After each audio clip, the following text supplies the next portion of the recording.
Se suponía que la sala de exámenes sería un lugar tranquilo, con criaturas apacibles, estudiantes curiosos y observaciones silenciosas.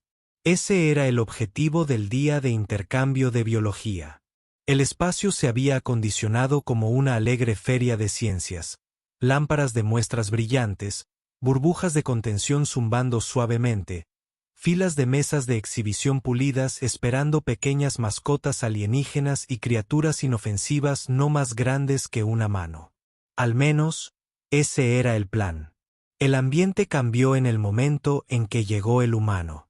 No entró como los demás cadetes, cargando un frasco, una caja de transporte blanda o una cuna flotante. Entró tambaleándose por la puerta, arrastrando una caja de contención reforzada tan grande que rozó la estructura metálica, dejando marcas de pintura.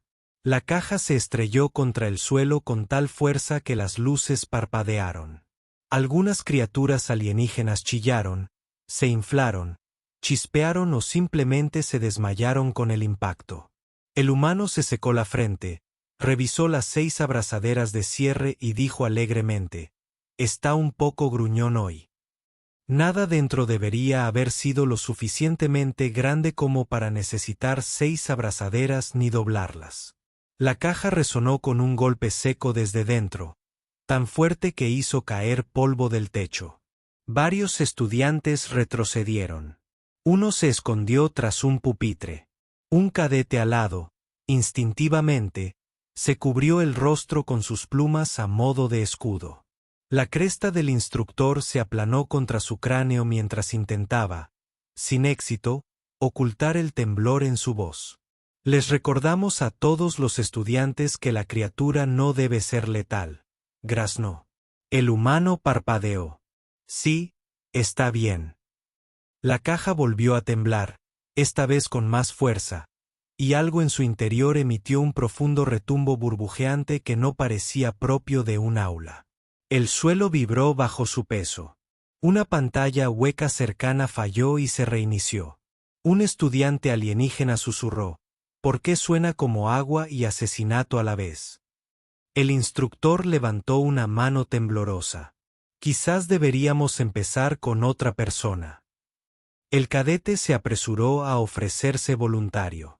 Todos querían hablar antes que el humano. En cuestión de minutos, la sala se llenó de suaves trinos, ronroneos y pulsos psíquicos de disculpa. Un cadete de las llanuras trexianas presentó una criatura esponjosa, del tamaño de una mandarina, bañada por el sol, que se volvía translúcida al asustarse y emitía un suave sonido cada vez que la movían. Un trío de estudiantes insectoides del planeta natal GT exhibió una colonia comunal de polillas licán con puntas de alas bioluminiscentes que se iluminaban con ritmos de nana al tocarlas. Otro trajo una esfera gelatinosa sin huesos y con una sensibilidad emocional tan afinada que se desmayaba de alegría cuando alguien le sonreía con demasiada calidez cerca. Toda la sala se quedó en silencio, catalogando datos y compartiendo refrigerios proteicos. Y durante todo esto, la caja permaneció al fondo, silenciosa, hasta que volvió a golpear con la suficiente fuerza como para hacer chispear una de las pinzas antigravedad. Todas las criaturas alienígenas en la sala guardaron un silencio sepulcral. Un planeador de arena se desmayó espontáneamente. La criatura esponjosa gritó: «Lo sentimos mucho», 7 veces seguidas y se enroscó en espiral. La esfera gelatinosa hipó y huyó hacia la túnica de su dueño. Nadie rió. El instructor miró la caja como quien observa una grieta que se extiende lentamente en una presa. Finalmente, cuando todos los demás cadetes terminaron, enderezó los hombros y dijo: «Humano, tu turno». La sala se quedó paralizada. El humano se agachó junto a la caja, secándose la frente con una manga mojada. «Muy bien, amigo», murmuró. «Pórtate bien. Ya hablamos de esto». Abrió el primer pestillo. Un siseo de vapor escapó. El segundo pestillo hizo clic. El tercero se abrió solo por una fuerza interna. Un profundo chapoteo de agua resonó en la cámara, seguido de un gruñido que parecía provenir de lo más profundo del alma de la criatura. La cuarta y la quinta abrazadera se soltaron. La sexta se dobló hacia afuera, como si algo en su interior hubiera decidido que esperar ya no era una opción. El humano abrió la tapa. El agua brotó sobre el suelo pulido. Una forma se movió debajo. Oscura, ancha, demasiado rápida. Entonces apareció el hocico. Grueso, rígido, acorazado. Se alzó con lentitud glacial y un propósito terrible. Luego emergieron los ojos, dorados y ancestrales. Después el cuerpo, 4 metros de escamas, cicatrices y furia prehistórica, resumando salmuera y la memoria muscular de un mundo que jamás había dejado de ser letal. El cocodrilo de agua salada saltó de la caja como un misil tierra-tierra. La sala entera gritó. El estudiante con una sola ala chilló e intentó volar, estrellándose contra un panel de la pared. Una especie de predadora conocida por sus feroces ataques se zambulló bajo una mesa y se acurrucó en forma fetal. Las esferas gelatinosas gritaron y se dividieron en dos más pequeñas. Incluso el instructor se tiró al suelo, aferrándose a la pata de un escritorio como si fuera su salvavidas. El cocodrilo frenó en seco, su cola golpeando el suelo con un chasquido que agrietó una silla cercana. Sus fauces se entreabrieron. Sus ojos escudriñaron la habitación con un cálculo reptiliano y aburrido, capaz de matar a más criaturas de las que su memoria podía registrar. No rugió, no atacó, simplemente existía. Y eso era peor. Entonces, el humano se interpuso entre él y el cocodrilo. Amigo, siéntate. El cocodrilo se sentó como si llevara años haciéndolo. Su cola se enroscó suavemente a su costado. Sus garras delanteras golpearon el suelo una vez. Sus ojos seguían el movimiento con pereza, pero sin alarma. La sala contuvo la respiración. El instructor asomó la cabeza por detrás del escritorio. Dijiste que está bien. El humano asintió. Sí. Esteve es bastante tranquilo. El largo viaje lo puso de mal humor. Uno de los instructores, una criatura de un mundo de alta gravedad cuya especie normalmente no mostraba emociones, tragó saliva visiblemente. Un estudiante Gant gimió. Esa cosa es dócil. No ha intentado matar a nadie. ¿Verdad? Dijo el humano alegremente. Solo está inspeccionando la habitación. Parece que quiere comérsela, murmuró alguien. Esteve dirigió un ojo hacia quien hablaba. El orador se sentó muy despacio y permaneció completamente inmóvil. Al otro lado de la sala, un enorme cadete depredador alfa del sistema Dren se irguió en toda su altura. 2,4 metros, escamas rojo-doradas y crestas cornudas desplegadas. Esta especie no conocía el miedo. Lo enseñaban. El cadete del sistema Dren dio un paso al frente, con los brazos ligeramente extendidos. Pondré a prueba la respuesta de sumisión de la bestia terrestre, anunció. El humano se giró. ¿Seguro? Soy Dren alto. Ninguna criatura puede intimidarme.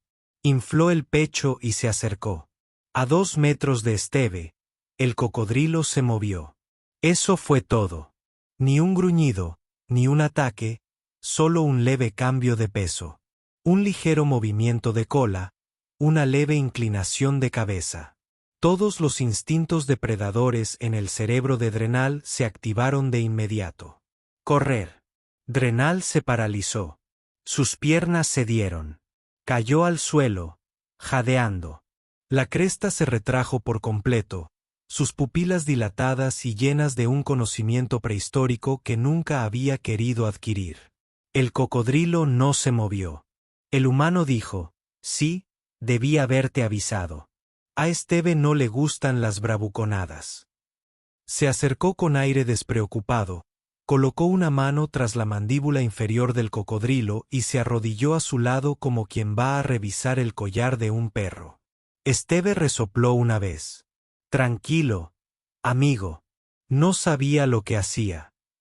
Los cadetes alienígenas ya no miraban a Esteve. Miraban al humano. Más tarde, después de que Esteve fuera asegurado de nuevo con cuidado, después de que el equipo de contención dejara de moverse nerviosamente y después de que la esfera gelatinosa se volviera a ensamblar, uno de los instructores se armó de valor para hablar. ¿Qué es exactamente eso? Cocodrilo de agua salada, dijo el humano. El reptil vivo más grande. Puede alcanzar los 7 metros y pesar más de 900 kilos. Tiene una mordida increíble. No juega a buscar la pelota. ¿Y por qué esta criatura en particular? El humano se rascó la nuca. Bueno, es una de las más fáciles de traer. No trepa, no escupe ácido, no se camufla. El instructor lo miró fijamente. Esto es fácil. El humano se encogió de hombros. Si hubiera traído un hipopótamo, nadie habría llegado al almuerzo. El silencio se extendió como una mancha de aceite. Un estudiante Gant vomitó en silencio en sus manos ahuecadas. Un instructor se sentó y no se levantó. Hidrental, el Drenx Alpha, quien una vez había cazado en solitario una manada de rapaces de acantilado, pidió una licencia personal y no regresó a clase durante el resto del semestre. La noticia se extendió por la academia más rápido que un derrame de plasma sin control. Al mediodía, cada pasillo, sala de estudio, fila de la cafetería y área de entrenamiento resonaba con el mismo susurro. ¿El humano trajo un qué? Nadie mencionó el nombre. No hacía falta. El recuerdo de los dientes, el peso y la antigua quietud depredadora flotaba en el aire como humo. Para cuando comenzaron las clases de la tarde, la mitad del alumnado estaba convencido de haber vislumbrado la boca de una deidad terrestre. La otra mitad insistía en que los humanos coleccionaban monstruos con la misma naturalidad con que otras especies coleccionaban pegatinas. Ben Carter, el humano responsable, se dirigió al seminario de xenobiología, bebiendo un café instantáneo barato, tranquilo, relajado, tarareando para sí mismo, como si no hubiera detonado la estabilidad emocional de todo un edificio esa mañana. Tras él, los cadetes se apartaron como si arrastrara una tormenta. Al sentarse, los asientos a ambos lados quedaron vacíos. 2 cadetes trexianos que normalmente lo molestaban con preguntas sobre perros terrestres se levantaron discretamente y se reubicaron 4 filas atrás. Una estudiante herbívora maboria abrazó a su criatura de proyecto contra su pecho y susurró: «Lo siento mucho en su nombre». Entonces entró el instructor. El oficial Realman solía entrar en la sala con la confianza de alguien que una vez negoció directamente con un senado seno durante una crisis de evacuación. Hoy, entró como si esperara que el suelo explotara. Sus ojos recorrieron la sala, se posaron en el humano y se crisparon. Antes de empezar, dijo Realman, aclarando la garganta 2 veces. Necesito hablar sobre lo que pasó durante el intercambio de biología. Algunos estudiantes se estremecieron. Uno se agachó por reflejo. Ben levantó la vista de sus apuntes. Claro. Realman juntó las manos como hacen los terapeutas al prepararse para dar malas noticias. Señor Carter, por favor, describa a la criatura que trajo. Con palabras suaves, Ben parpadeó. Esteve. Una oleada de miedo recorrió la sala. Realman lo intentó de nuevo. Sí, Esteve. Ben pensó un segundo. Bueno, es un cocodrilo de agua salada, un superdepredador, un cazador de emboscadas oportunista, muy tranquilo siempre y cuando las cosas se mantengan predecibles. Su recinto en casa es más grande, pero no le gustan las jaulas de transporte, así que se pone de mal humor, pero está acostumbrado a mí. La clase lo miró como si hubiera descrito un huracán con conciencia como algo con un poco de viento. Realman se pellizcó el puente de la nariz. ¿Por qué lo trajo? Porque la tarea decía cualquier criatura no letal. No letal, repitió Realman con la voz quebrada. Ben se encogió de hombros. No mató a nadie. Un estudiante de Mabori gimió. Realman respiró hondo con cuidado. Señor Carter, ¿qué parte de Esteve es no letal? Bueno, está entrenado. Se sienta. Se detiene cuando se lo ordeno. No intentó comerse la esfera gelatinosa. Eso fue muy respetuoso. La esfera gelatinosa en cuestión chirrió al salir de una mochila y se desvaneció de nuevo. Realman se sentó, pero no en su silla. En el suelo, la clase permaneció en silencio. El incidente de Esteve, como se le conoció, provocó una respuesta administrativa inmediata. En menos de una hora, la academia realizó una inspección completa del laboratorio de biología para confirmar que ninguna especie alienígena había entrado en coma inducido por el SOC. Varias sí. Algunas requerían rehidratación suave. Un petauro de arena necesitaba terapia. En cuanto a Drenal, el depredador alfa que había intentado imponer su dominio sobre Esteve, lo encontraron sentado en un rincón del pasillo, envuelto en una manta térmica, mirando al vacío. Un robot médico se acercó a él. ¿Se encuentra en peligro? Drenal giró lentamente la cabeza. La bestia terrestre me miró fijamente a los ojos. No tuvo piedad. El sistema de respuesta de pánico agudo, registrado por el bot, recomendó una semana de reposo y sugirió que evitara acercarse a reptiles. Mientras tanto, el ala médica evaluó a todos los expuestos al incidente. Algunos extraterrestres con órganos auditivos sensibles desarrollaron vértigo transitorio inducido por la vibración del coletazo del cocodrilo. Unos pocos presentaron niveles elevados de cortisol. Un estudiante con fragilidad cardiopulmonar sufrió una arritmia leve debido al susto. Todos recibieron el tratamiento adecuado, reposo, hidratación y protocolos de descompresión sensorial. Ben tuvo que someterse a una evaluación obligatoria a pesar de estar completamente ileso. La doctora Laura, la médica principal, se quedó mirando su tableta tras revisar los resultados. ¿De verdad no sufriste ningún estrés fisiológico durante ese encuentro? Ben se encogió de hombros. Sabía lo que iba a hacer. Esteve es predecible si lees su lenguaje corporal. Laura parpadeó. Salió disparado de la jaula a lo que nuestros sensores midieron como el 36% de la velocidad máxima de un sprint. Eso es solo un estiramiento. Lo bloqueaste con la pierna. ¿Sabe que eso significa alto? Dejó la tableta.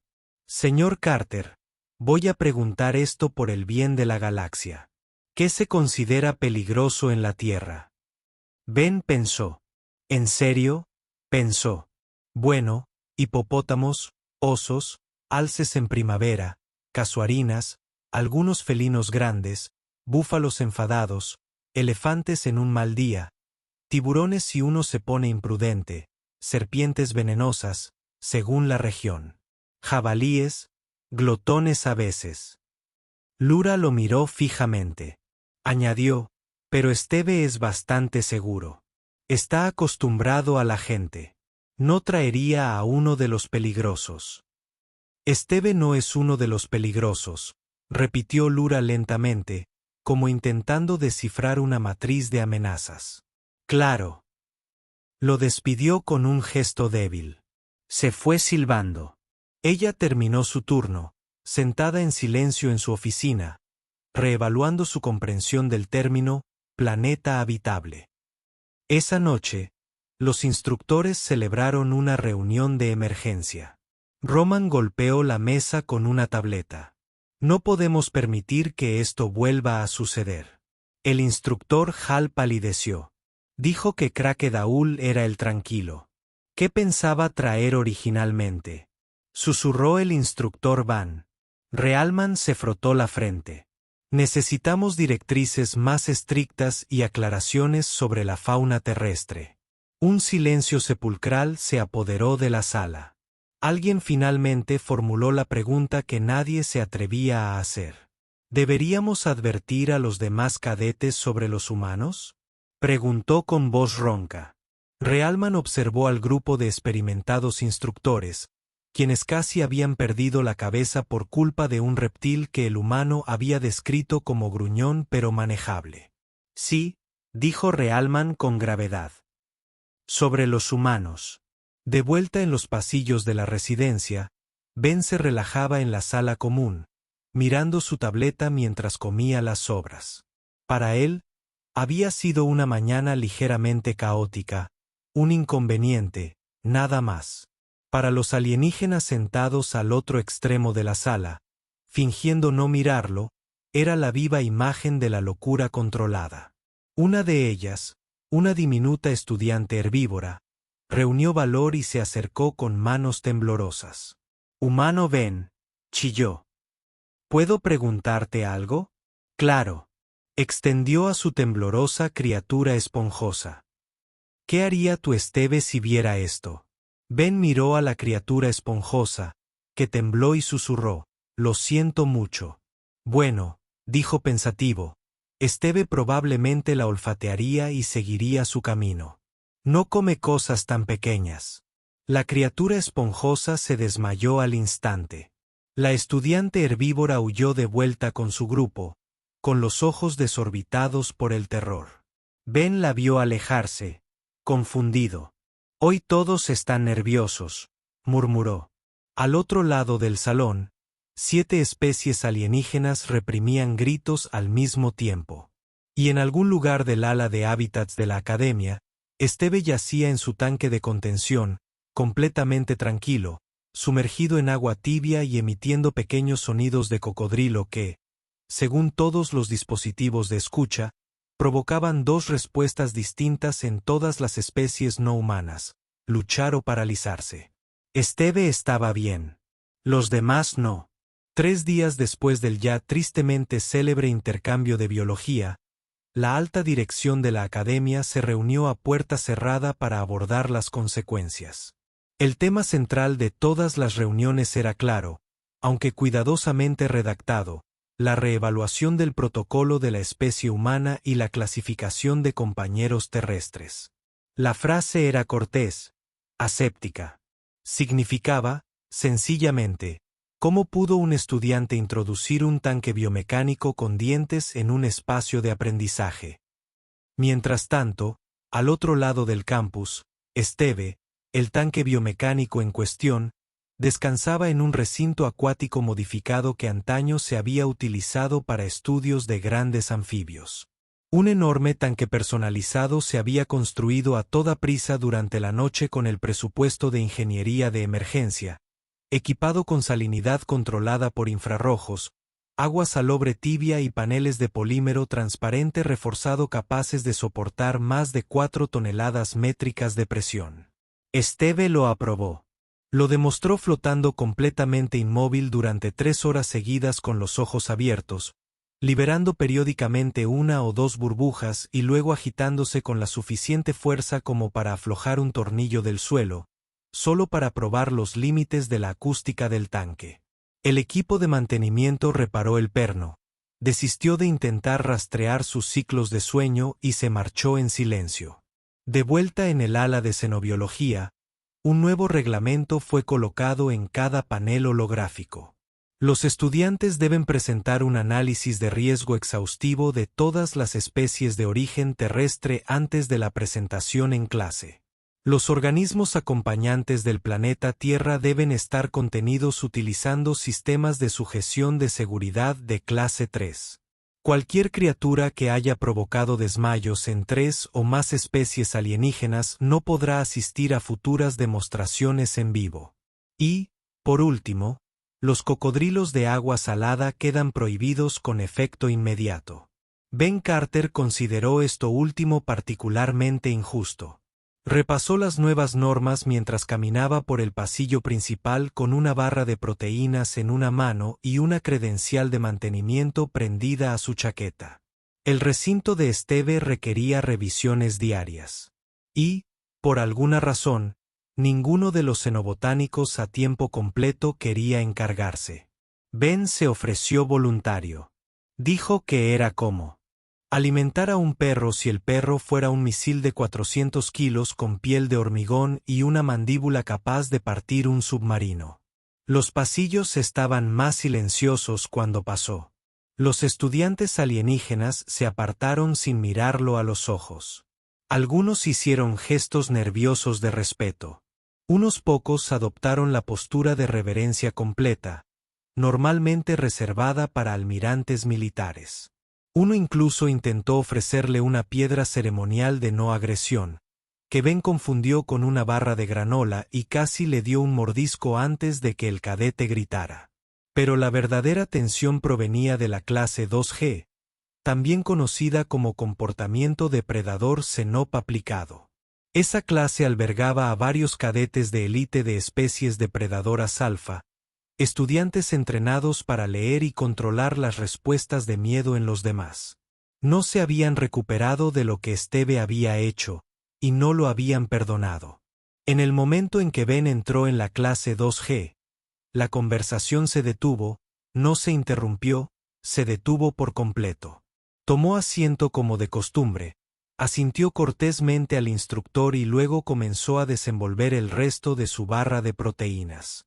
Al otro lado de la sala estaba sentado Balrich, un enorme alfa de una especie de predadora gigante gaseosa conocida como los runas.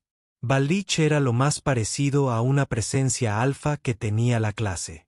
84 antebrazos musculosos y repletos de placas óseas, y una agilidad que hacía que la mayoría de los pasillos parecieran demasiado estrechos hasta que Esteve Balrich se volvió intocable. Ahora miraba a Ben con la misma furia que un león destronado miraría al cuidador del zoológico. Carter, gruñó Balrich. Vamos a resolver esto. Ben arqueó una ceja. ¿Resolver qué? Balrich se puso de pie lentamente. La jerarquía de dominancia. Ben siguió masticando. ¿Vamos a hacerlo hoy? No puedo seguir entrenando sabiendo que fui doblegado por algo que tú controlas. Ben suspiró. No fuiste doblegado. Fuiste inteligente. Esteve no fanfarronea. Solo observa. Balrich flexionó las garras. ¿Crees que le tengo miedo? Ben lo miró con sinceridad. Creo que tu cerebro le tiene miedo a lo que vio en sus ojos. Y tu cerebro es más inteligente que tu ego. Varios cadetes alienígenas jadearon. Balrich se quedó paralizado. El instructor, un xenopsicólogo delgado de Denturi Prime, se aclaró la garganta. Redirigamos esta energía. Hoy tenemos programado un ejercicio práctico, escenarios de respuesta al comportamiento ambiental. Eso significa observación, no pruebas de dominancia. Las pupilas de Balri se contrajeron hasta formar dos rendijas verticales. Luego observamos a la bestia terrestre. La mitad de la sala contuvo el aliento. Ben ni parpadeó. ¿Seguro que quieres hacer eso? No le tengo miedo. Entonces no estás prestando atención. El grupo caminó en formación cerrada hacia el sector del hábitat. Balri los encabezaba, flanqueado por dos cadetes del elenco de Emery Apex, quienes portaban reguladores de feromonas de intimidación por si la situación se descontrolaba. Toda la clase se movía como si entrara en una zona de guerra. Llegaron al tanque de Esteve. Flotaba en silencio, tranquilo, sin parpadear. Los cadetes se agruparon alrededor de la ventana de observación. Balri se acercó. Ni siquiera está mirando. Ben se colocó detrás de él. Siempre está mirando. No veo ningún movimiento. Intenta exhalar un poco más fuerte.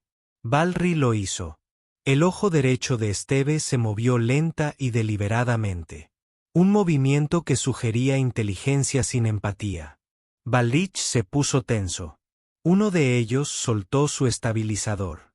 El instructor, observando atentamente, anotó algo. Carter, ¿qué está haciendo el cocodrilo ahora mismo? Ben ladeó la cabeza, evaluando la proximidad de la amenaza. Balrich resopló. No represento ninguna amenaza para él. No, dijo Ben, pero existes, y eso basta. Esteve viene de un lugar donde la existencia equivale a competencia. La gente se acercó al cristal. Esteve se movió de nuevo, apenas perceptiblemente. El agua del tanque no hizo ruido, pero una burbuja ascendió. Basta, dijo el instructor. Retrocedamos. Esto es claramente estresante para todos, gruñó Balik. Luego, sin previo aviso, desplegó sus crestas dorsales y golpeó el tanque con una mano llena de garras. El sonido resonó. Esteve se quedó inmóvil un segundo, y luego se abalanzó. Una explosión de músculos, un trueno bajo el agua. No golpeó el cristal. Golpeó el agua que tenía delante con una fuerza que hizo vibrar todo el tanque. Todos los cadetes cayeron al suelo. Balik retrocedió tambaleándose, con los ojos muy abiertos, siseando entre dientes. El instructor activó un campo supresor de pánico. Ben no se movió. Esteve recuperó la calma. Aún así, como si la oleada nunca hubiera ocurrido, Ben se giró hacia Balik. Te dije que no lo desafiaras. Balik abrió la boca, pero no pudo emitir ningún sonido. Finalmente, se dio la vuelta y se marchó. No rápidamente, no con orgullo, simplemente en silencio. Al día siguiente, una pequeña tarjeta apareció deslizada bajo la puerta de Ben. Estaba doblada a mano, escrita con una caligrafía cuidadosa e inclinada. Carter, nunca olvidaré lo que vi en ese tanque. Que controles solo con la voz desafía todo lo que me enseñaron. Me rindo. Balik. Ben dejó la tarjeta sobre su escritorio. La miró fijamente un rato, luego sonrió y escribió una nota en el reverso. Esteve no es el peligroso. La guardó en su cuaderno y fue a alimentar al cocodrilo. Esteve bostezó, mostrando una dentadura completa que había sobrevivido a imperios. Ben echó un pescado descongelado, se sentó junto a la pecera y dijo con calma, no te preocupes. Ya no vamos a hacer demostraciones de dominancia. Esteve parpadeó una vez. Ben añadió, ahora vamos a hacer trabajo de campo. Desde dentro de la pecera, el cocodrilo emitió un sonido profundo, algo entre un gruñido y un eructo. Ben asintió. Sí, lo sé. Yo también estoy emocionado. 3 días después de que Valry entregara su manada de depredadores en un pasillo tranquilo con una nota doblada, la Academia emitió una nueva norma para todos los departamentos. Las excursiones de campo con estudiantes humanos ahora requieren un formulario de reevaluación de riesgos para las especies. El formulario tenía 6 páginas. Incluía una declaración de la fauna conocida, un perfil psicológico de todas, las formas de vida acompañantes y una nueva categoría llamada variables potenciales de origen terrestre. En la parte superior de la primera página, en grandes letras rojas, se leían 3 palabras: prohibido el acceso a cocodrilos. Ben Carter firmó el formulario con una sonrisa burlona. Como esta vez no llevaba a Esteve, solo iba a una excursión de observación estándar por la Reserva de Vida Silvestre Sari, una extensa cúpula de simulación de terreno abierto construida en la estructura exterior del anillo lunar de la Academia. El propósito era simple: catalogar las interacciones ambientales entre los cadetes y la fauna alienígena que se comporta de forma natural en un ecosistema controlado. Nada de capturas de animales vivos, ni depredadores exóticos, ni criaturas terrestres. La Academia lo dejó muy claro. Aún así, cuando Ben llegó al muelle de salida, 5 estudiantes se alejaron discretamente de él. 2 de ellos aún sostenían tallos para amortiguar la ansiedad tras su última experiencia en el aula cerca de Esteve. La tercera le susurró a su amiga, ¿y si trajo uno en la mochila? Ben saludó cortésmente y les mostró su equipo estándar: traje ambiental, tableta de grabación, unidad de hidratación, nada peligroso. La instructora, la profesora Cerny, una cari mayor que parecía un helecho del desierto con conciencia, intentaba mantener la compostura. Sus hojas se erizaron al acercarse Ben, pero asintió con formal cortesía. Señor Carter, ¿ha repasado las normas? Sí, señora. Nada de fauna grande. Nada de fauna. Lo prometo. Lo miró como si fuera una bomba que hubiera aprendido a sonreír. El resto del grupo se reunió cerca de la lanzadera. Cadetes de 12 mundos, la mayoría jóvenes y entusiastas, con equipos de escaneo y cuadernos de campo. Esta vez no había tensión por la presencia de depredadores, ni juegos de dominancia, solo estudio. Durante la primera hora del viaje, todo parecía casi normal. El aire era cálido. Nubes simuladas flotaban sobre sus cabezas. Se oían sonidos de insectos provenientes de emisores de audio ocultos en los árboles. Extrañas criaturas vagaban por el terreno. Ninguna era más grande que una mochila. Todas eran completamente inofensivas. Un venturi de orejas de seda pasó flotando con sus alas membrinosas, dejando tras de sí polen.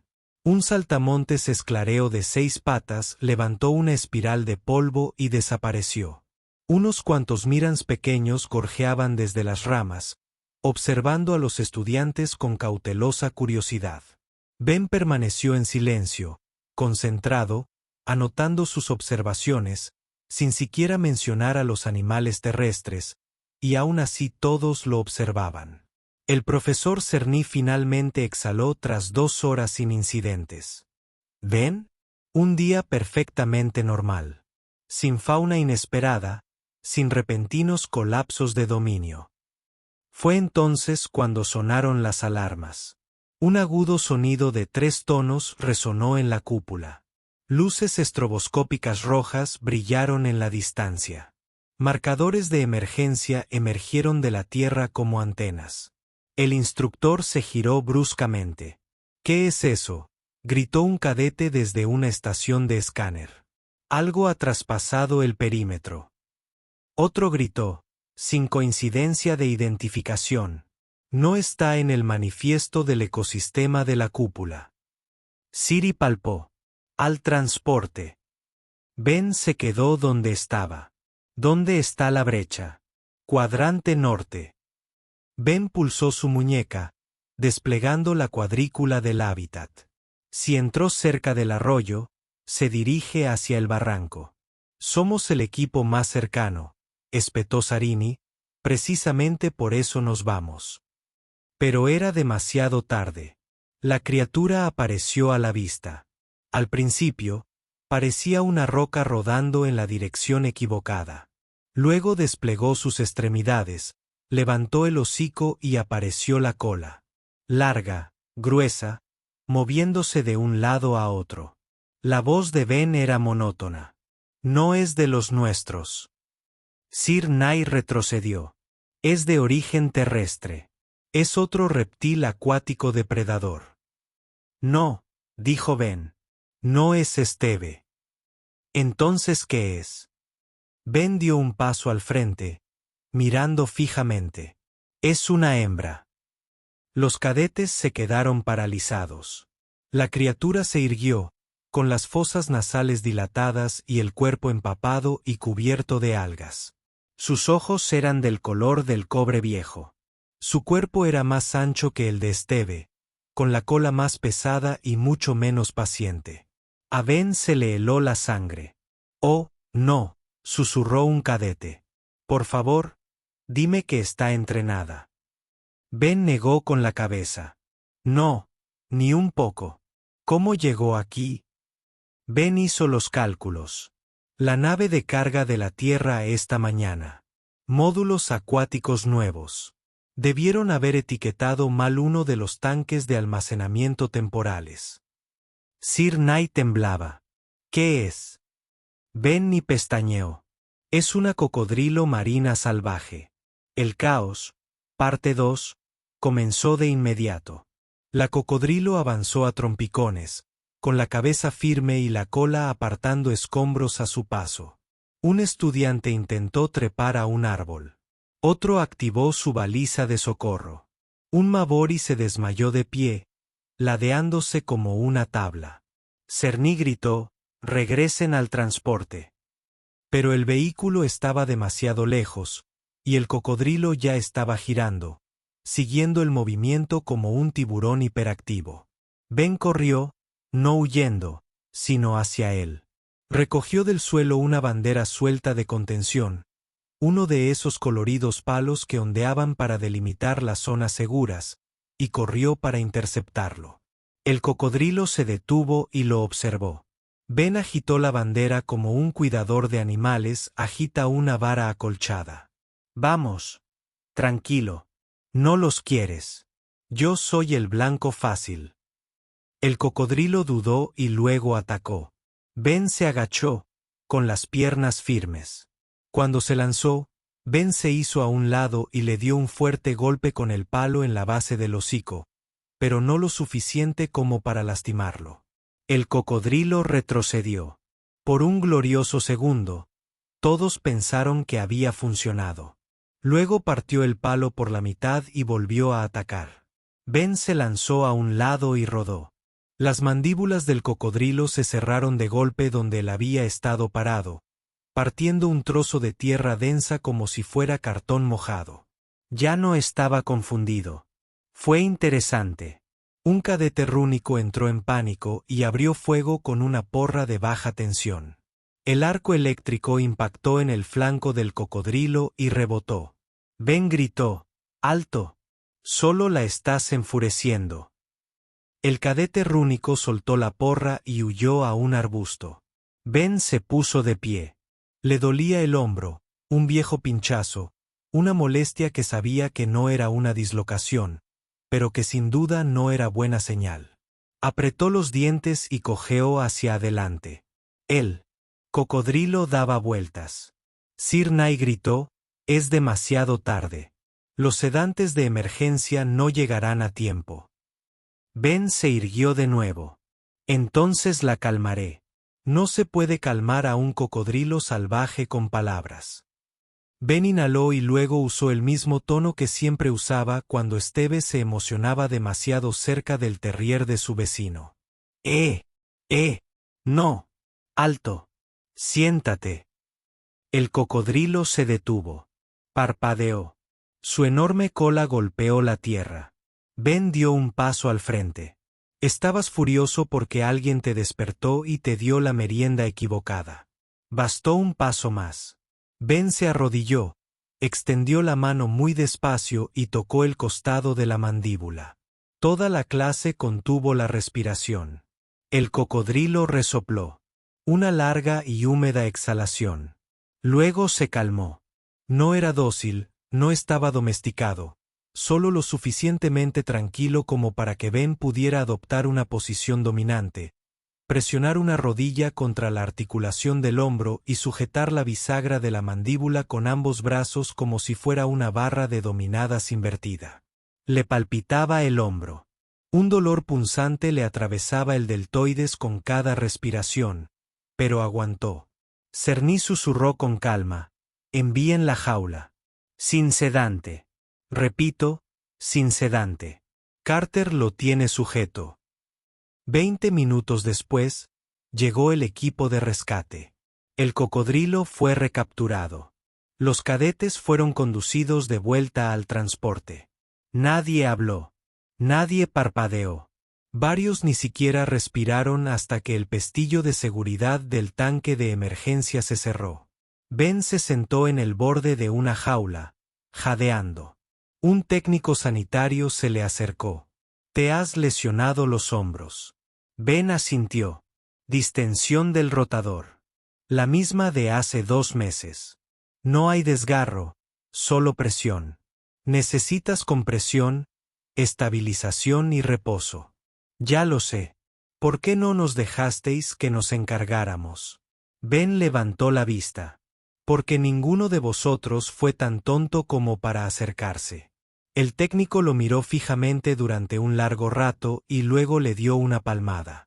De vuelta en la academia, los instructores celebraron otra reunión de emergencia. Le pidieron a Ben que se explicara. Él dijo simplemente: Nos pidieron que estudiáramos el comportamiento. Ahora han visto el mío. No discutieron.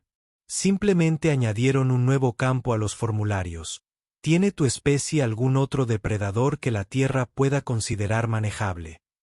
Nadie volvió a marcar, sí, jamás. La cafetería de la academia estaba inusualmente silenciosa. No vacía, solo cautelosa. Las conversaciones eran en voz baja, el contacto visual escaso y las bandejas se deslizaban por las mesas con la delicadeza de un cuidador de nidos en un aviario. Ben Carter estaba sentado cerca de la ventana, con el brazo en cabestrillo y el codo apoyado en una chaqueta doblada, masticando un tazón de lo que en la cocina llamaban puré de proteínas. No tenía mucho sabor, pero había comido cosas peores durante el entrenamiento de supervivencia en la naturaleza. Al otro lado de la sala, un pequeño grupo de cadetes cuchicheaba cerca de los dispensadores de bebidas. Ese es el que placó a la hembra. No le habló. No, le respondió. Oí que el animal le hizo una reverencia. Ben intentó no reírse. Todavía le dolía el hombro si se movía demasiado rápido. La verdad era más simple. Ella no se había inclinado. Parpadeó, se dio cuenta de que él no corría y decidió, por razones que solo conocían cerebros de reptiles ancestrales, que no representaba una amenaza. O tal vez que no era comida. En cualquier caso, fue suerte. Además, 20 años viendo a su padre rescatar reptiles guiándose únicamente por su tono e instinto. Había aprendido más en esas largas y calurosas tardes que en cualquier libro de zoología. Alguien se acercó. Pasos ligeros. Levantó la vista. Era la instructora Cernay. Llevaba una tableta, pero no la abrió. Sus hojas estaban inusualmente planas, una postura neutral. Ni hostil, ni defensiva, simplemente pensativa. Cadete Carter, dijo en voz baja. Señora, ¿puedo sentarme? Señaló con su mano buena. Claro. Ella se sentó frente a él y lo observó un instante. Sufrió una distensión moderada de grado 2 en el deltoide superior y un estiramiento leve del plexo braquial. Debe guardar reposo médico. 82 horas más de servicio limitado. No levantar más de 5 kilos. Nada de combate simulado. Cumplo órdenes. Bien. Permanecieron en silencio un momento. Entonces, Cernay dijo, tengo una confesión. Ben arqueó una ceja. Cuando recibimos los formularios de inclusión de la Tierra, su especie fue clasificada como de riesgo biológico moderado. Asumimos que su ecosistema funcionaba como la mayoría de los mundos de clase G. Fauna competitiva, pero manejable. Incluimos un margen para especies carnívoras, cierta resistencia microbiana, pero lo subestimamos todo. Ben asintió. Eso pasa a menudo. Te refieres a criaturas como Esteve con términos cariñosos, como si fuera un animal cualquiera. Para los estándares terrestres, es una mascota. Eso es lo que nos inquieta. Ben dejó la cuchara. Tienes que entender que en la Tierra no somos precisamente inofensivos. Incluso nuestros animales pequeños tienen carácter. Algunos muerden, otros pican, otros se esconden y esperan a que cometas un error. La supervivencia allí se basa más en comprender el comportamiento que en controlarlo.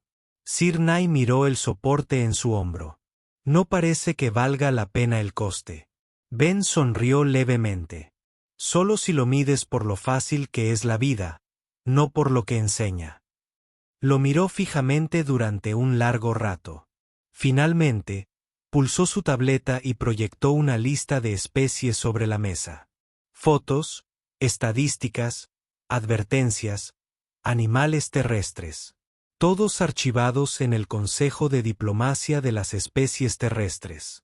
La mayoría indicaba precaución, riesgo de habituación incierto. ¿Son reales?, preguntó Cernay en voz baja. Ben se inclinó hacia adelante. La primera imagen era de un alce. Asintió. No te metas con ellos en celo. La siguiente era un casuario mirando fijamente a la cámara como si hubiera cometido varios asesinatos antes del desayuno. Ese sí que es real. No le des la espalda a un casuario. Le seguía un hipopótamo. En plena carga, con la boca abierta. Desde luego, no es un compañero de baño. Cerny siguió desplazándose. Más criaturas. Glotones. Dragones de Komodo. Búfalos cafre. Avispas. Osos. Incluso un ganso. Cerny hizo una pausa.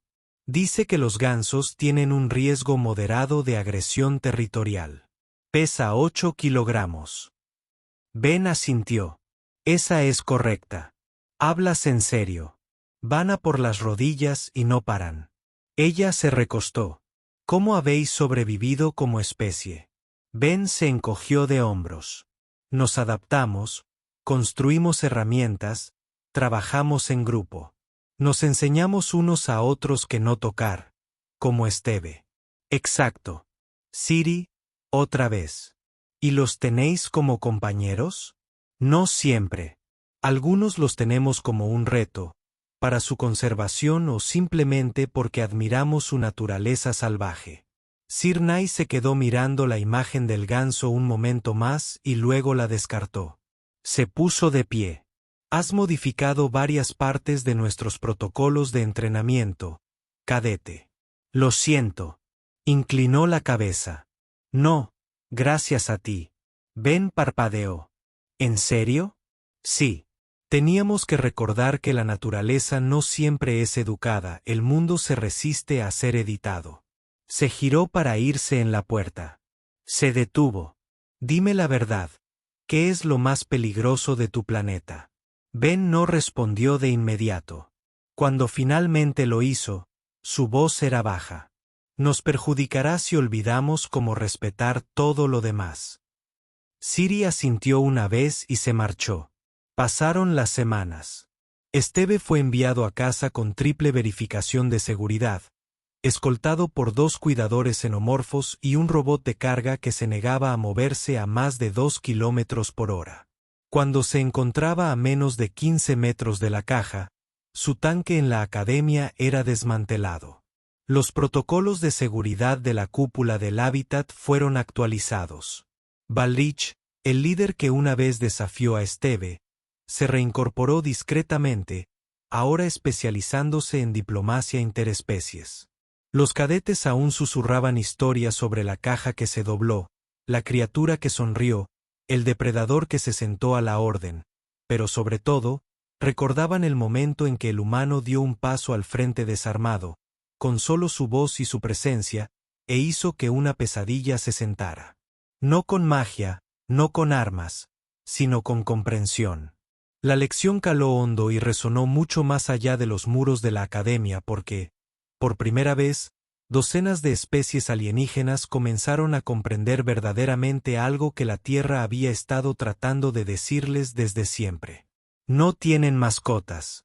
Forman tratados con monstruos y de alguna manera sobrevivir a las condiciones.